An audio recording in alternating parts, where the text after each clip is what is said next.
వెనుజులా చమురు బావులు ఇప్పుడు అమెరికా అధీనంలోకి వచ్చేసాయి.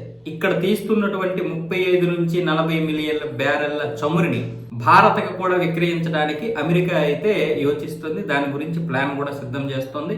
రష్యా దగ్గర చమురు తగ్గించేసి ఇక్కడ గనక కొనకపోతే 500% సుంకాలు ఏవైతే ఉన్నాయో ఆ సుంకాలు విధించడానికి మాకు ఎటువంటి అభ్యంతరం లేదు. ఆ సుంకాలు మీరు తప్పించుకోవాలంటే ఇప్పుడు మా దగ్గర చమురు కొనాలి, అది వెనిజులా చమురు కొనాలి అని ట్రంప్ యంత్రాంగం అయితే ప్రయత్నాలు చేస్తుంది. దీని గురించి ఇప్పుడు భారత్ మీద తీవ్రమైనటువంటి ఒత్తిడి తీసుకొస్తుంది. ఎందుకంటే ఇప్పుడు ఎలాగో ఈ వెనిజులా దగ్గర ఉన్నటువంటి బావులన్నీ అమెరికా కంపెనీల అధీనంలోకి వచ్చేసాయి. దీని నుండి వచ్చినటువంటి సొమ్ము ద్వారా వెనిజులాకి అమెరికాలో ఉత్పత్తి అయినటువంటి వస్తువులు అమ్మడానికి అమెరికా ప్లాన్ చేస్తుంది.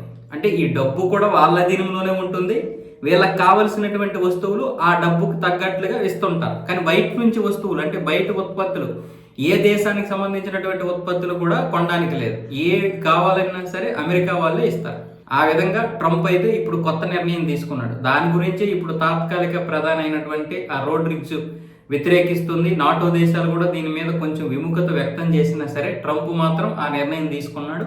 అలాగే భారత్ మీద కూడా ఈ సుంకాలు తప్పించుకోవాలంటే మాత్రం ఖచ్చితంగా మీరు మా దగ్గర కొనాల్సిందే అని ఒక డిమాండ్ కూడా ఉంది.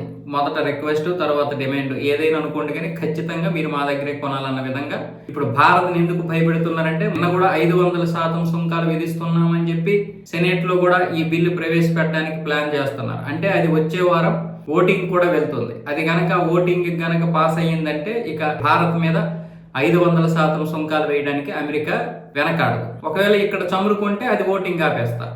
ఈ విధంగా ఒత్తిడి తీసుకొస్తుంది. ఎలాగైనా సరే రష్యాని ఉక్రెయిన్ యుద్ధం నుంచి ఆపాలి. దానికోసం అనేక విధాలుగా ప్రయత్నాలు, ఇలాంటి ప్రయత్నాలు అంటే రష్యాని, భారత్ని, చైనాని అమెరికా ఇప్పుడు ఈ విధంగా బలవంతంగా ఆపు చేయడానికి ప్రయత్నాలు చేస్తుంది.